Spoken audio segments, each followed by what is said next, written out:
আমি দিয়ে দিচ্ছি। কপালভাতি প্রাণায়ামের দ্বারা মেটাবলিজম সিস্টেম আপনার হাই হয়ে যায়। মেটাবলিজম সিস্টেম যখন হাই হয়ে যায়, মেটাবলিজম সিস্টেমের দ্বারা আপনার শরীর চলছে। এই যেমন অ্যাডমিনিস্ট্রেটিভ সিস্টেমের দ্বারা পশ্চিমবঙ্গ চলছে, অ্যাডমিনিস্ট্রেটিভ সিস্টেমের দ্বারা কেন্দ্রীয় সরকার চলছে, তেমন মেটাবলিজম সিস্টেম দ্বারা আপনার শরীর চলছে। এই মেটাবলিজম সিস্টেম যখন হাই হয়ে যাবে, আপনার শরীরে কোনো রোগ টিকতে পারবে না, আপনি ঊর্ধ্বে চলে যাবেন। আর সাথে কি হবে, পেটে যদি আপনার চর্বি থাকে, পেটে যদি কোনো প্রবলেম থাকে, সেগুলো আগে ঠিক হবে। কিডনির প্রবলেম, প্যানক্রিয়াসের প্রবলেম, ডায়াবেটিস, স্টমাকের প্রবলেম, হজম ঠিক হয় না, লাংসের প্রবলেম, হার্টের প্রবলেম। পৃথিবীতে কোনো যোগ নেই, কোনো আসন নেই যে কপালভাতি প্রাণায়ামের মতো শরীরের ভেতরের অঙ্গগুলোকে এক্সারসাইজ করতে পারে। এক্সারসাইজের মানে কি? এক্সারসাইজের অর্থ হচ্ছে সংকোচন এবং প্রসারণ। যে অঙ্গ দেখুন শরীরে পচন ধরলে হাসপাতালে চলে যান, করতে থাকুন, শুনতে থাকুন। কান আমার দিকে, পরবর্তীকালে কান আপনারা আমার দিকে রাখবেন না, পরবর্তীকালে আজ্ঞাচক্রে ধ্যান দেবেন। যখন নিজে ঘরে করবেন তখন কপালে আজ্ঞাচক্রে ধ্যান দিয়ে, কপালে ধ্যান দিয়ে কপালভাতি করবেন। আজকে কান আমার দিকে রাখবেন। কপালভাতি প্রাণায়াম করলে মেটাবলিজম সিস্টেম আপনার হাই হয়ে যায়, শরীরের সমস্ত রোগ নিরোগ হয়ে যায়, শরীরে কোনো রোগ আসতেই পারে না।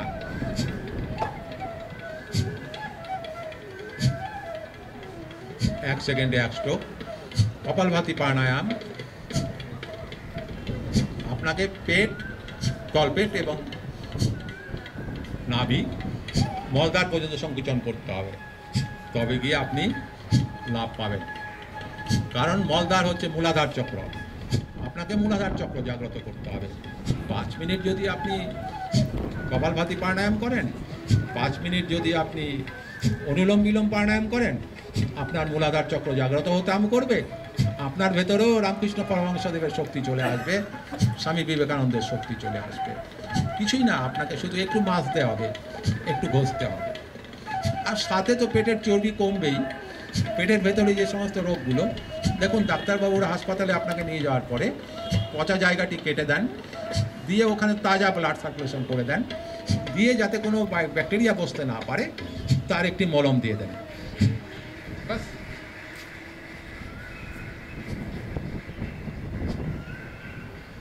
আপনাকেও সেই ক্রিয়াটিই করছেন, আপনি কাটছেন না খালি।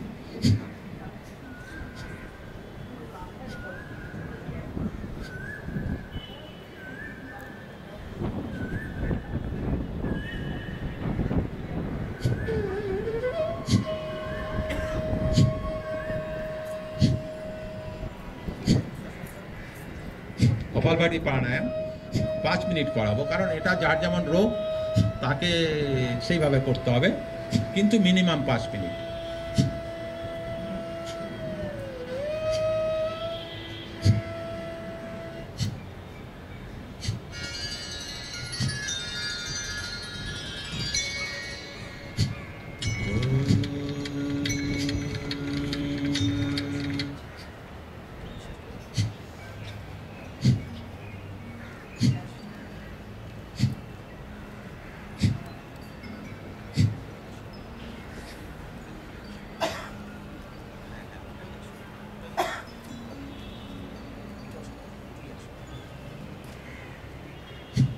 কপালভাতি প্রাণায়াম একটি অতি আশ্চর্য জিনিস।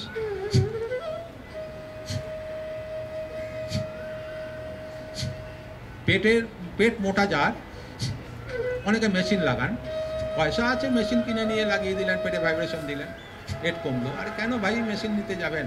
প্রাকৃতিক নিয়মে করুন না। সঙ্গে তো আপনার শরীর আরও অন্যান্য অঙ্গ প্রত্যঙ্গগুলো, মনকেও তো শান্ত করছেন, কারণ এর নাম হচ্ছে কপালভাতি প্রাণায়াম। কপালে মনকে টিকিয়ে দিন, মন কপালে থাকবে। এর নাম হলো কপালভাতি প্রাণায়াম। যেমন হাঁপড়খানায় গরম করার জন্য হাঁপড় থেকে হাওয়া দেওয়া হয়, ঠিক তেমন কপাল থেকে যত নেগেটিভ জিনিস, যত খারাপ জিনিস, যত নোংরা জিনিস, যত নিজেকে ছোট করবার জিনিস, অন্যকে ছোট করার চেষ্টা মানে নিজেকে ছোট করা। কারণ আপনাকে তো পা ধরতে হবে, তবে না অন্যকে ঠ্যাং টানতে পারবে। কপালভাতি প্রাণায়াম করতে গেলে এগুলো সব ঝেঁটিয়ে বেরিয়ে যাবে। 1 সেকেন্ডে 1 স্ট্রোক, 1 মিনিটে 5 স্ট্রোক, 1 মিনিটে 60 স্ট্রোক, 5 মিনিটে 300 স্ট্রোক।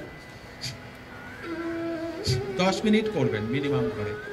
10, যার কোনো রোগ নেই সে 10 মিনিট করবেন, যার রোগ আছে সে 15 মিনিট করবেন, যার বিভিন্ন রকমের মাল্টিপল রোগ আছে, রোগের ভান্ডার খুলে বসে আছে, যার ফর্মে জায়গায় গুলোয় না, সে আমার থেকে একটু অ্যাডভাইস নিয়ে হয়তো তার 10 মিনিটে 15 মিনিটে লাভ হবে না, 30 মিনিট করতে হতে পারে।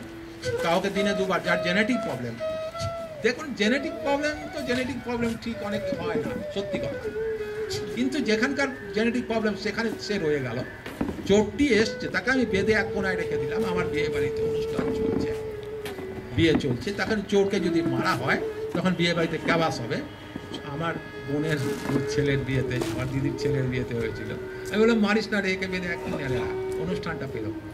তেমন আপনার যে জেনেটিক প্রবলেমকে এক কোনায় রেখে দেবেন, কিচ্ছু হবে না। হ্যাঁ, ডাক্তারবাবু যা ওষুধ দিয়েছেন খেয়েছেন। Genetic problem generally diabetes, blood pressure, osteoporosis, হাঁটু ব্যথা, এই সমস্ত জেনেটিক প্রবলেম থেকে হয়। টেনশনের প্রবলেমও জেনেটিক থেকে বেশি আসে। পৃথিবীতে এমন কেউ নেই যার টেনশন হয় না, পাগল এবং মহাপুরুষ ছাড়া। আসলে কৃতদাস, একমাত্র কৃতদাস, তাকে 2 থাপ্পড় মারলেও সে আপনার বুক কাটিয়ে এনেই দেবে। পৃথিবীতে এমন কেউ নেই টেনশন হয় না। আর টেনশন যদি না হবে, আপনার আগে বেরোনো, আগে এগানো আপনার স্তব্ধ হয়ে যাবে। আপনি যখনই কোনো কাজ করতে যাবেন আপনার টেনশন হবে। এইবার এই যেমন ধরুন আমি আপনাদের এখানে যোগ শেখাতে আসবো, কী হবে, কেমন হবে, কী শেখাবো, এর জন্য টেনশন হতে পারে, কিন্তু এটাকে আপনার জানতে হবে স্ট্রেস ম্যানেজ করা।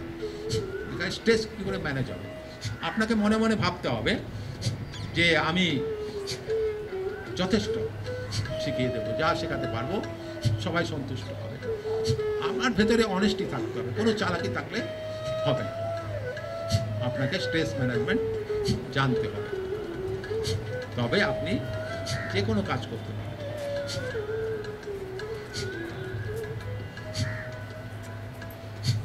তো সমস্ত কাজ করতে গেলে আপনার ধৈর্য থাকতে হবে, স্ট্রেস ম্যানেজমেন্ট জানতে হবে। ধৈর্য ছাড়া কোনো কাজ করতে পারবেন না। কারণ হচ্ছে আপনি যাই কাজ করতে যাবেন আপনার বিঘ্ন আসবে, তাকে বলা হয় তপ।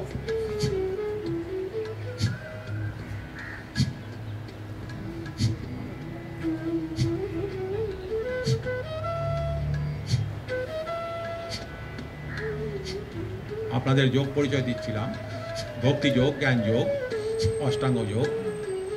অষ্টাঙ্গ যোগের ভেতরে দেখুন সমস্ত যোগের মূল হচ্ছে গুরু ভক্তি, বীজ।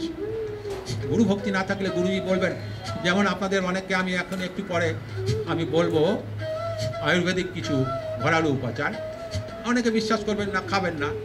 তাহলে একটা গল্প বলি। এক বুড়ো বুড়ি শীতের দিনে কপালভাতি করতে থাকবেন আর গল্প শুনতে থাকবেন। আমাকে দেখবার কোনো প্রয়োজন নেই, আমি এমন কোনো সুন্দর নই। আপনারা করতে থাকবেন, গানটা আমার দিকে রেখে আমার জন্য কেবল গানটুকু দিন, আমার জীবন ধন্য হয়ে যাবে। বুড়ো বুড়ি শীতের দিনে হাঁটছিলেন, উপর থেকে শিব পার্বতী দেখেছেন। পার্বতী বলছেন, হে না, ওই বুড়ো বুড়ি এই শীতের মধ্যে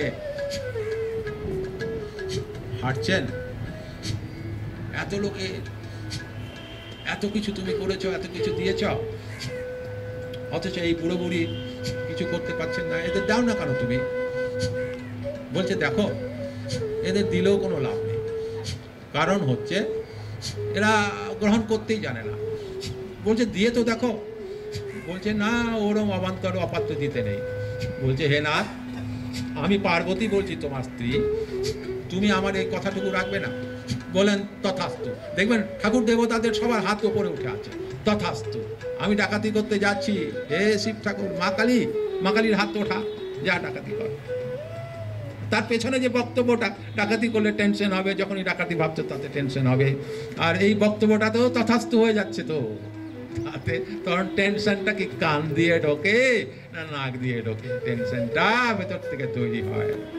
যখনই মিথ্যা কথা বলার কথা ভাববেন, আপনার গাড়ি নেই, আপনি বলবেন মিথ্যা কথা, আমার গাড়ি আছে, সঙ্গে সঙ্গে ভেতরে টেনশন, দ্যাট ইজ পাপ। ওইটাই পাপ। পাপ কোথাও থেকে আসে না। পাপ গরু দান করে হয় না, কারণ ওই গরু কেটেই তো মুসলমানরা আবার খাচ্ছেন, ওইটাকে তো অপমান করছেন তারা। তো পাপের শেষ। তো শিব পার্বতী বলার পরে তথাস্তু, সমস্ত যা বলবেন, আপনি যা মনস্কামনা করবেন তথাস্তু। সব মহাপুরুষরা, দেবী দেবতারা সবাই হাত তুলে রয়েছেন তথাস্তু। আমারও হাত তোলা রইল তথাস্তু। আপনারা সবাই সুস্থ হন, ভালো হন, আনন্দে থাকুন, সুখী থাকুন। এবার একটি সোনার তাল পড়লো ওই শিব পার্বতীর পায়ের কাছে, ধপ করে। বুড়ি বললেন, দেখো দেখো দেখো রাস্তার মধ্যে একটা কি। তখন বুড়ো ওইটাকে লাথি মেরে ট্রেনে সরিয়ে দিলেন, বললেন যত সব ঢেলা পড়ে থাকে রাস্তার মধ্যে, আমরা বুড়ো মানুষ হোঁচট খাবো। তখন বললেন, দেখো না, দেখো দিলেও নিতে পারে না। তাই আপনারা ভাববেন না, আজকের এই যোগটাকে যদি অনিলদার এই চেষ্টাকে আপনারা ওই মাটির ঠেলা ভেবে যদি লাথি মেরে সরিয়ে দেবেন, তাহলে পরে সেই বুড়ো বুড়ির মতো থেকে যাবে। আসুন পার্টি করে নিই। আপনারা প্রথম দিন আপনারা হয়তো কষ্ট পাবেন, তাই আপনারা চোখ খুলুন, খুলে পার্টি করুন।